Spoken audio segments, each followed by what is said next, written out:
Man, you all better sit back and hang on. Because as the world burns under the smoke of war and whispers of nuclear shadows, one man steps to the microphone and drops a single line that sets the internet ablaze. I have a very, very big announcement, he states. No timeline, no context, just a warning. Or a signal. Or maybe a trigger.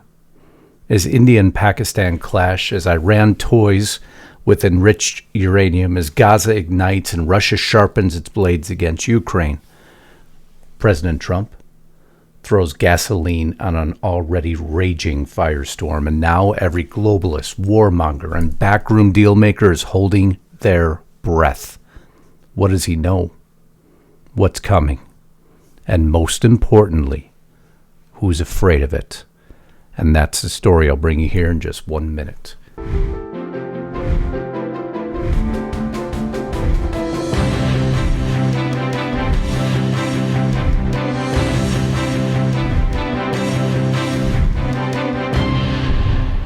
Okay, my loyal, amazing, and wonderful audience, welcome back to the broadcast. A lot to cover today. I got a favor to ask. For whatever reason, it appears the algorithm has again determined our message we're becoming too important, too relevant, and too many people were watching them. So what does it do? It dials everything down. Now, to fight back against that, I hope you'll make sure you're still subscribed to the channel. I hope you'll make sure your bell is checked to all so you're alerted to upcoming broadcasts. Just clicking on that broadcast when you see it really helps out the platform. We hit an amazing growth curve. Of course, the machine doesn't like that too much. But that doesn't mean we're going to stop fighting. We never will. So if you're new here, welcome to the channel. I hope you'll subscribe. For those of you who have joined as members to support me, thank you so very much. The super thanks you provided yesterday and throughout many, many months now truly keep the lights and cameras on. And those of you who have gone to our private platform, restrictedrepublic.com, where we put all our broadcasts, all commercials and interruptions removed, and daily exclusive content. I can't tell you how much that helps us in this fight against tyranny that we fight on a daily basis. And I wrote a letter to President Trump himself this morning to outline exactly what's happening. Give him all the information he needs, because something has to give if we're ever going to have freedom of speech and freedom of press. And we will continue to stay here fighting against it every day. And with your support, you truly make that possible. But now let's go on to this broadcast. We have a lot to cover today. Speaking of suppression, the Fed blew 267 million new releases coming out now, fighting misinformation or anything that opposed their viewpoints. Now Trump has vowed to ban the censorship cartel, but what's happening? Where's the action? Where's the movement? Conservative, libertarian voices, anything that opposes the old agenda of the administration was a big problem. Well, now we're here supporting most of the new administration, never all. We're not simply one-sided. No, we're journalists. If we agree, we'll tell you. If we disagree, we'll tell you. But the government prior just told you everything you stated was wrong, at least as it involves us. Such as misinformation. They give you a long definition of misinformation, didn't they? I'll show you how they funded this before we get to the major story. Misinformation is information that is false, inaccurate, or misleading according to the best available evidence at the time. Who's providing the evidence? Well, it was the administration at the time, the Biden administration. So misinformation was deemed anything that disagreed with what they wanted to push through. And that's unfortunate, huh? But it always comes out in the wash, doesn't it? Biden administration ordered federal law enforcement to target non-criminal conservatives, non-criminals being targeted by the U.S. government. You see a problem here? You see a problem with what just happened in Germany? I'm going to freaking continue on to restricted on that, because that one's burning me up. Because what you just witnessed there happened on the last election cycle. They're identical in almost every way, shape, and form, and it's unacceptable. I'm going to do that exclusively at Restricted today. Coming out of Open the Books, as I digress for a moment, taxpayer-funded censorship, how government is using your tax dollars to silence your voice. Everybody says, this never happened. I hear it all the time. It doesn't happen. This is all made up until I give you the grants. One after another. Training computers and humans to detect misinformation by combining computational and theoretical analysis to Pennsylvania State University to University of Illinois, tracking and network analysis of the spread of misinformation regarding COVID-19, or the grant to University of Pittsburgh, countering COVID-19 misinformation. We've been through this a million times, but people still, for whatever reason, don't believe it. There's the amount of the awards. Your and my taxpayer dollars going to silence. Wait, now I was paying taxes to silence myself?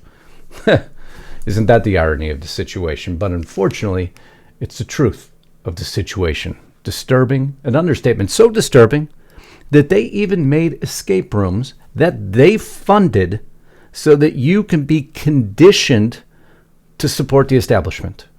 For years, a supplemental called Euphorigen has been used to the very wealthy to boost brain activity and productivity. This is an escape room online game. Now the government wants to make the benefits of it available to everyone by introducing it to the public water supply. The company that makes it claims to have complete successful trials, and announcement of the deal is expected shortly. But your investigator friend has suspicions. How dare they? And has heard that a prominent scientist has recorded a statement on whether or not the company's claims are to be believed. So, she's asked you to help find and share information with the public.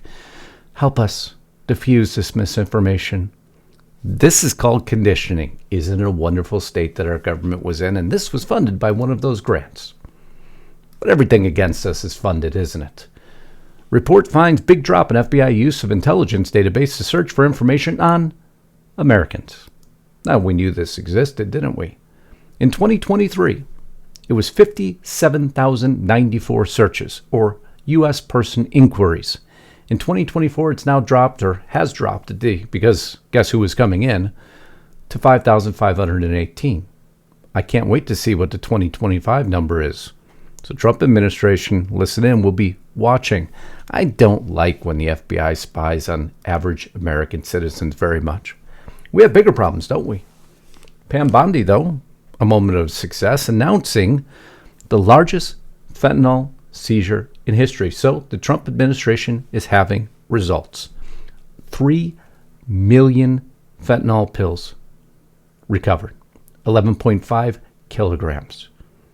Do you know how many millions of people that would kill? But we have no issue, right? The Trump administration's off course. If you listen to the mainstream media, no, they're not off course. They are right on course. Well, most Republicans, most in the administration, not including Tom Tillis, of course. We covered this yesterday. Ed Martin is to be elected D.C. U.S. attorney. But of course, Tom Tillis opposes him.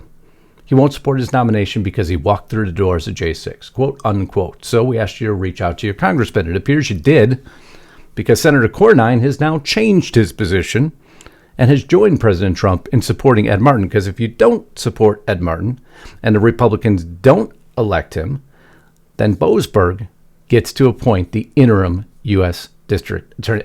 Isn't that wonderful? Welcome to irony in our U.S. government. Can't make it up. But the Trump administration had many victories yesterday. This one, monstrous. Supreme Court gives Trump DOD big victory regarding ban on transgender military, at least for now.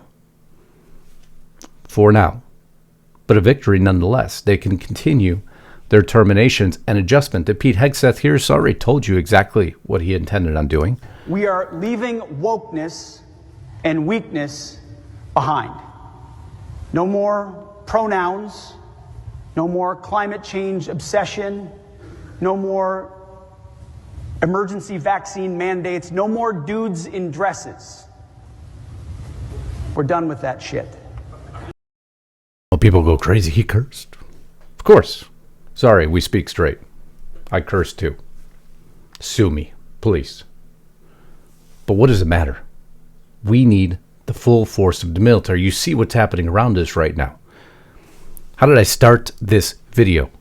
We have Gaza skies are about to light up.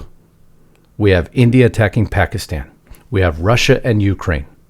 We have Iran nuclear talks going on. So you think we need a strong military? Hell yes, we do. Back with more DOD reforms. This one is General and Flag Officer Reductions. That's the official title. My title is Less Generals, More GIs. It's a historic one, and it's in keeping with President Trump's commitment to achieving peace through strength. We're going to shift resources from bloated headquarters elements to our warfighters. Pete, there was something else behind there that wasn't there. There's a few generals that were enforcing policies that the administration no longer enforces. And so, Pete found a way to remove them. And I don't disagree with them whatsoever, because I watch the clips on a daily basis. I watch explosions happening in real time. I watch the global order erupting right now. India currently attacking Pakistan, mega story yesterday. Carried out military strikes. And why is all of a sudden these folks doing this? You know why? Because Trump is giving them the feeling that they have the backing to do so. That it's okay to take action against your enemy. And how do we say, why do we say that? These are two nuclear powers, by the way. It's a very scary situation. Operation Sindoor is what they called it, to be specific. India has launched this operation, a precise and restrained response to the barbaric attack that claimed 26 lives, including one of our citizens. Focus strikes were carried out on 9 terrorist infrastructure sites in Pakistan and Pakistan-occupied regions, targeting the roots of cross-border terror planning. Man, everybody seems to be now suddenly concerned about the border, huh? Everybody's suddenly going to stop it.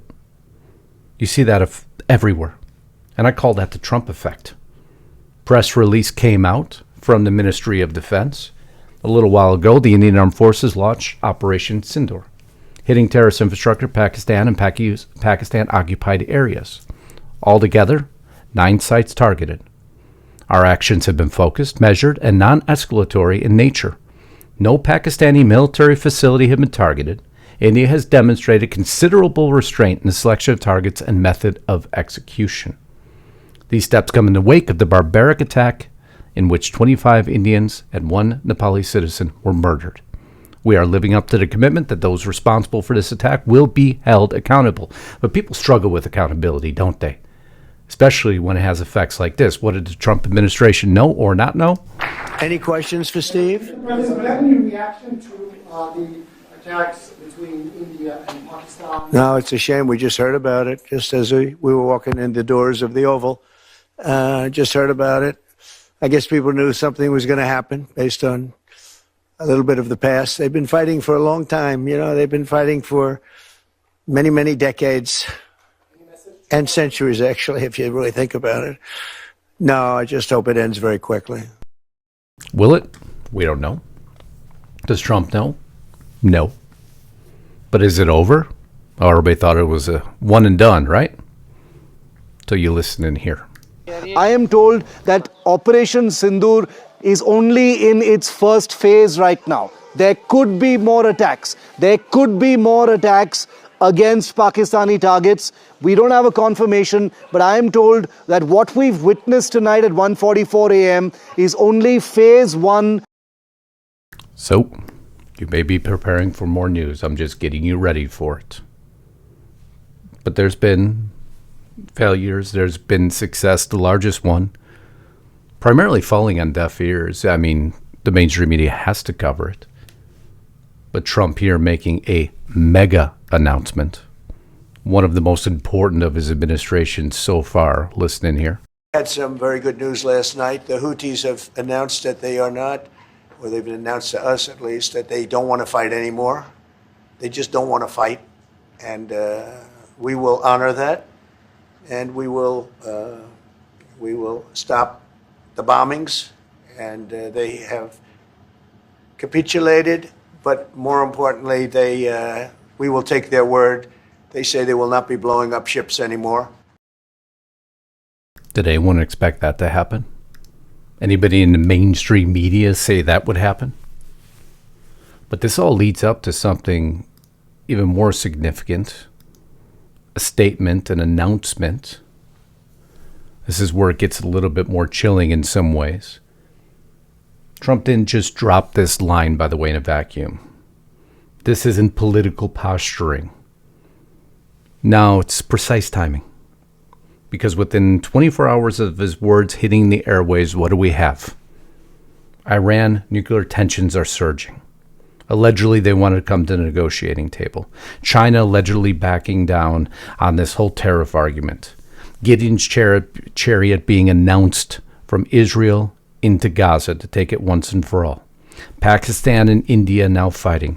Russia repositioning heavy armor near Ukraine's border. This is what this man is facing all at one time. So ask yourself, before you hear this announcement, is Trump just reacting simply to global events? Or is he coordinating something bigger behind the scenes? Remember, everything you read in the mainstream media wants you distracted, so I tend to play words from the people themselves so you can make decisions. And it's critical you make these decisions right now. Because movements by President Trump, such as here again, the Houthis announcement coming out that's saying, okay, we're done here. This is getting really bad for us. No matter what the mainstream media told you that we were being attacked, our ships were being destroyed, they weren't stopping, blah, blah, blah. What happens? They back down. For now, I don't trust them. Heck no. Nobody should trust them. But listen and hear, and then I want you to comment as to what you think he means by this. I think before then we're going to have a very, very big announcement to make, like as big as it gets, and I won't tell you on what, but it's going to, and it's very positive. I'd tell you if it was negative or positive. I can't keep that out. It is really, really positive. And that announcement will be made either Thursday or Friday or Monday before we leave. But it'll be one of the most important announcements that have been made in many years about a certain subject, very important subject. So you'll all be here. Mark? Wow, huh? What do you think about that? Remembering, while the world burns, he steps up to the microphone and drops a line. Thursday, Friday, or Monday. No timeline, no context. Just a warning. This isn't politics right now. It's prophecy playing out real time. Trump's very, very big announcement. It's not a campaign tease. Is it a siren, a harbinger, or maybe, just maybe, a complete reset? Who could he bring to the table, I wonder? What announcement could he have? Could it potentially be about Trump will only accept total dismantlement of Iran's nuclear program? Could be. If you listen to the mainstream media, they're saying, this is just showmanship. But they've said that for years. This back in 2017. Same thing, big announcement. Because he's on shaky ground, it's all showmanship, right? But what does the Middle East say about this? Something slightly different. Even Canada stating, Carney stating, I'm on the edge of my seat. Well, all world leaders are now on the edge of their seat, aren't they? Isn't that the true design of the message? Or does it have to do with Operation Gideon's Chariot? Because Israel's preparing to go into Gaza. So there's pretty much, I would believe, 4 choices right now. Is it a discussion or a settlement between Russia and Ukraine? Is it the Iran nuclear talks and hopefully their success? It can't be the Houthis backing down because they already did. It's not going to involve India and Pakistan. That happened too quickly. This is a trip to remember where he's going and remember what Israel announced here. That after his trip concludes, if things aren't met with our satisfaction, we're going to launch a complete incursion and control into Gaza. What say you? I want your comments in the section below because that will drive future broadcasts. Before now, I kick in to Merce being elected as chancellor and what the implications of this are for all of us. And no, unlike what Trump said, it's not positive. It is extremely negative.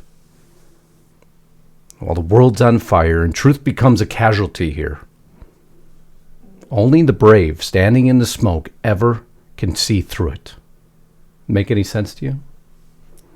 Well, what I try to do here is to keep all these very cloudy concepts, these smoky concepts, extremely black and white. Make sure I show you the dominoes before they fall so you're prepared. for not only what he's not telling us in this case, but why now? And that's the biggest question. I love you all. Until next time, Godspeed and God bless. Justus Knight, signing out.